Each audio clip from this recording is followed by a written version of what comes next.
이 시간 하나님 앞에 예배할 때 하나님께서 기쁘게 받아주실 줄 믿습니다. 방금 저희가 서로의 얼굴을 바라보면서 인사를 나누었습니다. 이렇게 저희 모두는 매일 무언가를 보면서 살아갑니다. 그리고 동시에 누군가에게 끊임없이 보여지며 살아갑니다. 오늘 아침 교회 나오시기 전 거울 앞에서 나의 모습을 보면서 어떤 생각을 하셨습니까? 오늘은 조금은 내가 괜찮아 보이네. 오늘은 조금 이쁜 것 같네. 아니면 오늘은 내가 잘생겨 보이네. 이렇게 생각하셨을 수 있습니다. 그리고 또 반대로 마음에 들지 않는 부분이 먼저 보였을 수도 있습니다. 또 지난 한 주간 세상 속에서 많은 사람들을 만나며 어떤 시선들을 느끼셨습니까? 저희가 살아가는 이 시대는 그 어느 때보다 눈에 보이는 것에 민감한 시대라고 할 수 있습니다. 이 세상은 사람의 가치조차 너무 쉽게 겉모습과 조건으로만 판단을 하게 됩니다. 누가 어떤 학교를 나오게 되었는지, 어떤 직장에서 어떤 위치에 서 있는지, 얼마나 그 사람이 재산을 가지고 있는지, 심지어 그 사람이 어떤 옷을 입고 어떤 차를 타고 다니는지로 그 사람을 평가하게 됩니다. 그러다 보면 저희도 모르게 계속해서 마음속으로 비교를 하게 됩니다. 내가 남들보다 조금은 뒤처지는 것은 아닌지 우리의 마음이 불안하기도 합니다. 엄청난 경력이나 보여줄 만한 특별한 것이 없는 나의 모습이 한없이 작게만 느껴지게 될 때가 있습니다. 그런데 오늘 저희가 함께 읽은 사무엘상 16장의 말씀은 그런 저희에게 중요한 말씀을 하고 계십니다. 사람은 겉모습을 보지만 하나님은 중심을 보신다는 것입니다. 오늘 이 말씀을 함께 나눌 때 사람의 시선이 아니라 하나님 시선 앞에서 저희 자신을 다시 바라보는 은혜가 있기를 소망합니다. 첫 번째로 하나님은 과거의 실패와 슬픔을 넘어서 우리를 다시 일어서게 하시는 분이시라는 것입니다. 오늘 본문 1절 말씀을 다시 함께 같이 읽겠습니다. 여호와께서 사무엘에게 이르시되 내가 이미 사울을 버려 이스라엘 왕이 되지 못하게 하였거늘 내가 그를 위하여 언제까지 슬퍼하겠느냐. 너는 뿔에 기름을 채워 가지고 가라. 내가 너를 베들레헴 사람 이새에게로 보내리니 이는 내가 그의 아들 중에서 한 왕을 보았느니라 하시는지라. 당시 이스라엘의 위대한 영적 지도자였던 사무엘은 깊은 절망과 슬픔 가운데 빠져 있었습니다. 그 이유는 바로 사울 때문이었습니다. 사울은 이스라엘의 첫 번째 왕이었습니다. 사무엘이 하나님의 명령을 따라 직접 기름을 부어 세운 사람이 바로 사울 왕이었습니다. 백성들이 보기에는 사울은 왕이 될 만한 조건을 가진 완벽한 사람이었습니다. 키도 크고 외모도 뛰어났습니다. 사람들의 눈에는 전혀 부족할 것이 없어 보였습니다. 그러나 사울은 시간이 지나면서 교만해졌고 하나님을 온전히 따르지 않았습니다.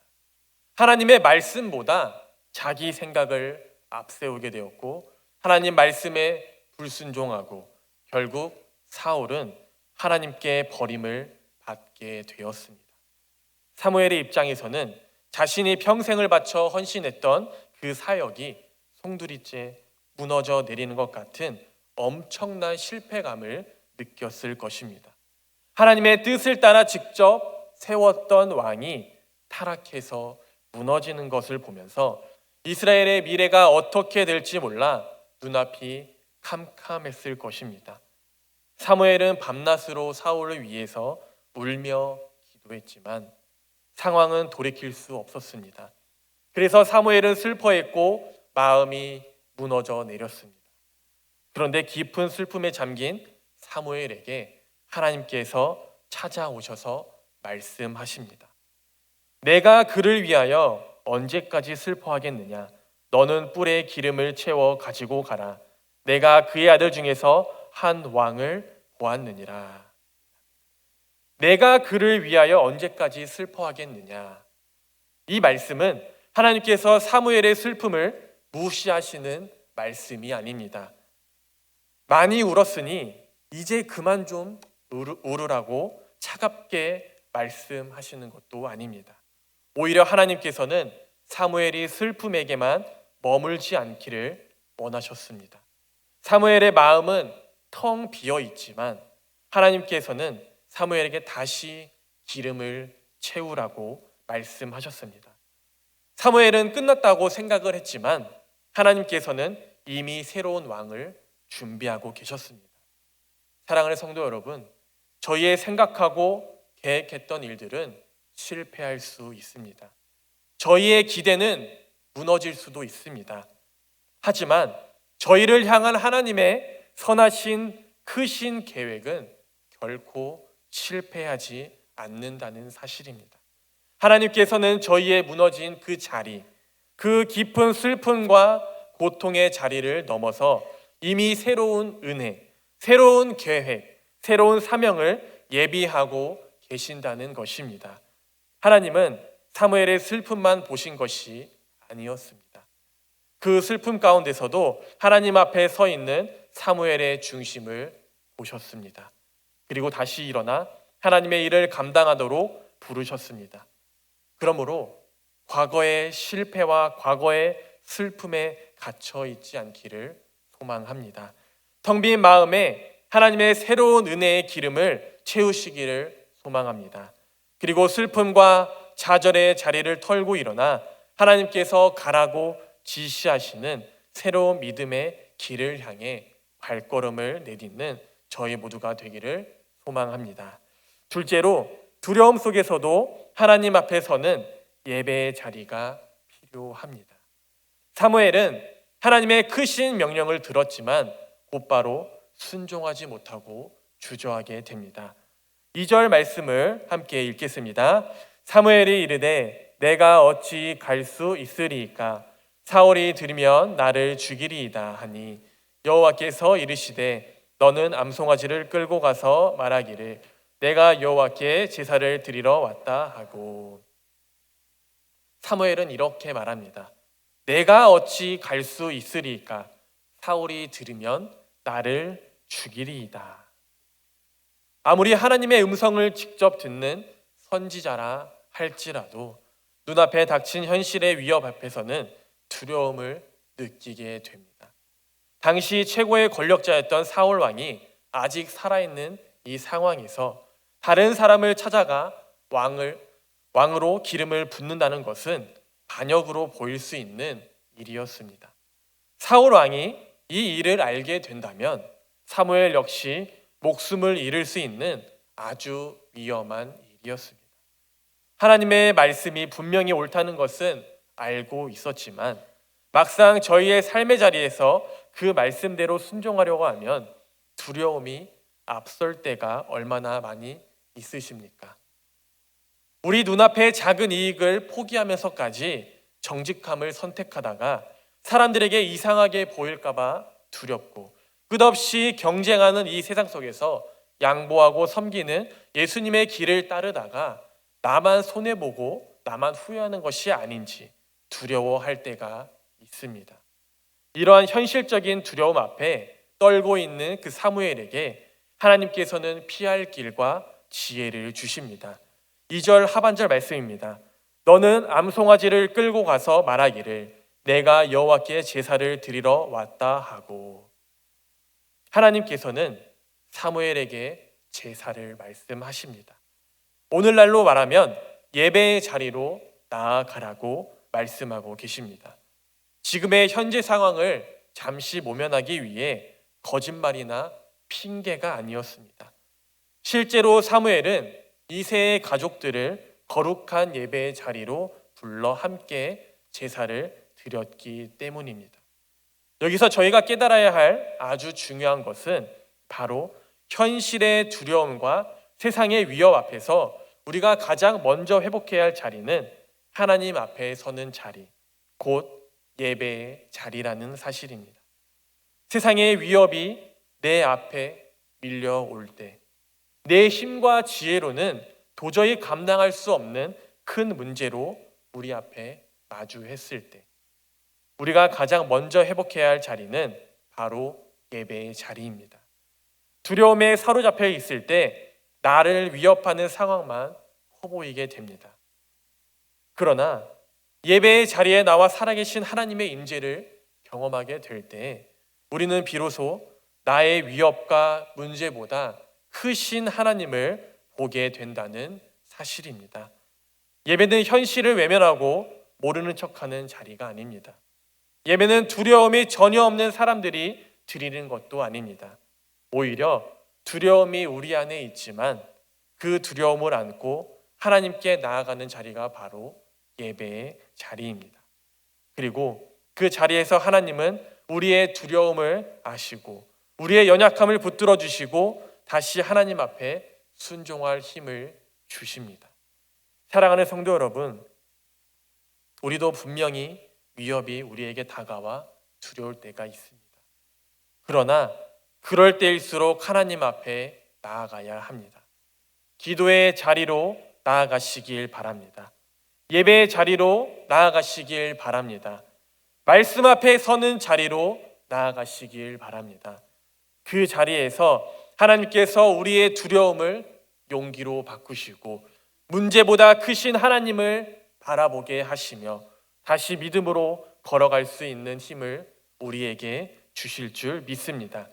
셋째로, 하나님은 우리의 겉모습이 아닌 중심을 보시는 분이십니다.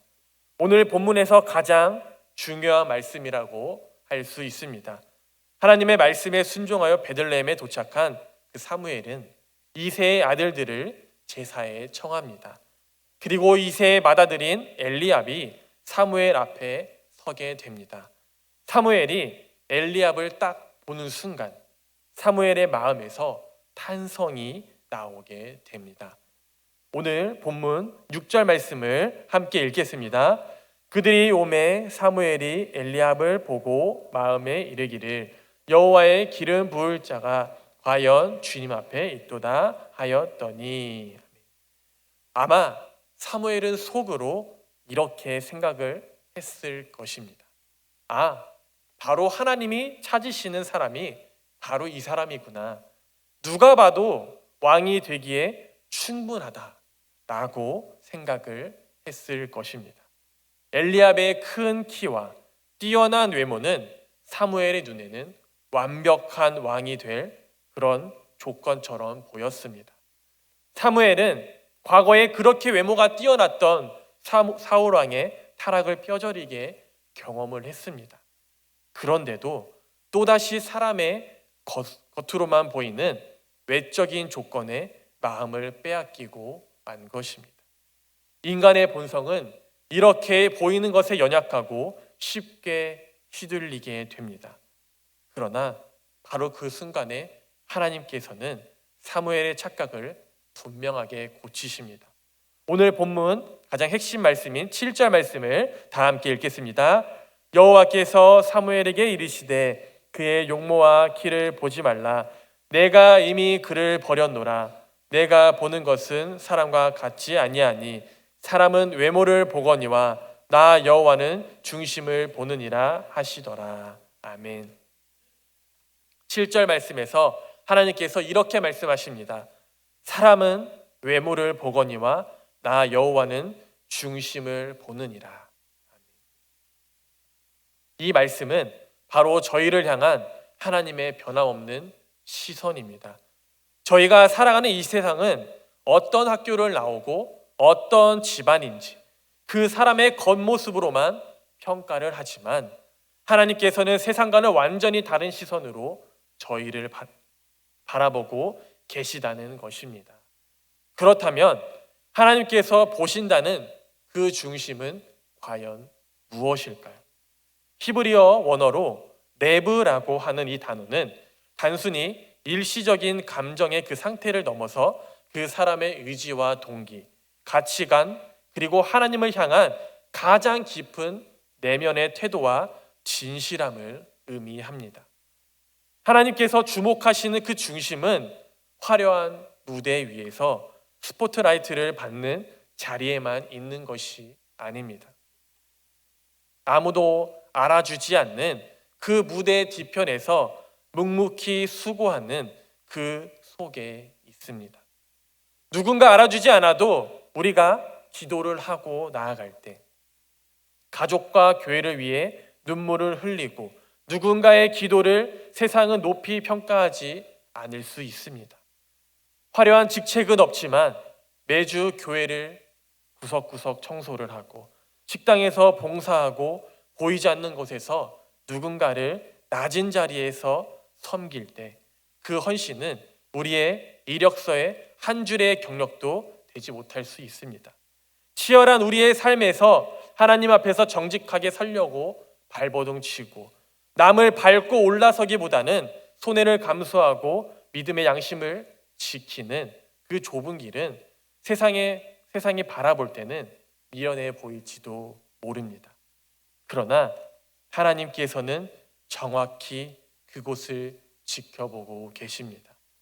사람의 눈에는 빛나지 않고 대단해 보이지 않을지라도 하나님은 우리의 작은 신음과 보이지 않는 수고, 그리고 하나님 한 분만으로 만족하며 드리는 그 진실한 예배의 태도를 빠짐없이 기억하고 계시다는 것입니다. 그것이 바로 하나님이 찾으시는 중심이기 때문입니다. 오늘 본문 이후에 등장하는 막내 다윗을 기억해 보시길 원합니다. 다윗은 자기 아버지 이새조차도 처음에는 사무엘 앞에 세우지 않았던 들판에서 양떼를 지키던 어린 목자였습니다. 그러나 외롭고 쓸쓸한 그 들판에서 맹수들의 위협으로부터 묵묵히 양을 지켜내고 수금으로 하나님을 찬양했던 이 다윗의 진실한 중심을 하나님은 이미 오래전부터 눈여겨보고 계셨다는 것입니다. 그리고 마침내 때가 되었을 때 다윗을 이스라엘의 가장 위대한 왕으로 세우셨습니다. 사랑하는 성도 여러분, 다윗이 왕으로 부르심을 받았던 곳은 화려하고 대단한 장소가 아니었습니다. 고단하고 외로운 일상의 들판이었습니다. 어쩌면 저희 모두가 내일부터 다시 마주해야 할 삶의 현장도 다윗의 들판처럼 척박하고 때로는 나 혼자만 남겨진 것 같은 외로운 곳일지도 모릅니다. 세상은 계속해서 우리의 겉모습을 보고 우리의 이력서를 보고 우리가 가진 조건으로 우리를 평가하려고 할 것입니다. 그래서 남들보다 뒤에 있고 남들보다 더 멀리 있는 것 같고 느린 것 같고 불안하고 때로는 숨이 막히고 그럴 때 오늘 말씀을 깊이 기억하시길 바랍니다. 하나님은 우리의 외모가 아니라 중심을 보십니다. 실패와 슬픔 속에서도 다시 일어나 은혜를 구하는 마음, 세상의 위협 앞에서도 두려움을 안고 묵묵하게 다시 예배의 자리로 나오는 그 믿음, 남들이 모른다 할지라도 직장과 가정에서 정직하고 성실하게 하루하루를 살아가는 저희의 그 진실한 중심을 하나님께서는 하나도 빠짐없이 다 알고 계신다는 것입니다. 그러므로 세상의 거울 앞에서, 세상의 잣대 앞에서 우리 스스로를 초라하게 여기거나 작아지지 않기를 원합니다. 온 우주의 창조주이신 하나님께서 우리의 그 중심을 보시고 우리의 믿음의 중심을 귀하게 받아주십니다. 세상의 평가는 우리를 피곤하게 하고 지치게 하지만 나를 바라보시는 하나님의 따뜻한 그 시선은 우리에게 참된 위로와 안식과 그리고 세상을 이길 참된 자유를 우리에게 주십니다. 그리고 우리가 먼저 이 하나님의 시선으로 참된 위로를 누리고 더 나아가 우리 옆에 있는 분들을 바라볼 때도 세상의 시선이 아니라 하나님의 시선으로 바라보기를 소망합니다. 적어도 우리 교회 안에서는 세상의 잣대를 모두 내려놓고 서로의 연약함 뒤에 숨겨진 진실한 믿음의 중심을 알아주고 서로를 따뜻하게 격려하며 세워주는 믿음의 제일영광교회 가족들이 되기를 소망합니다.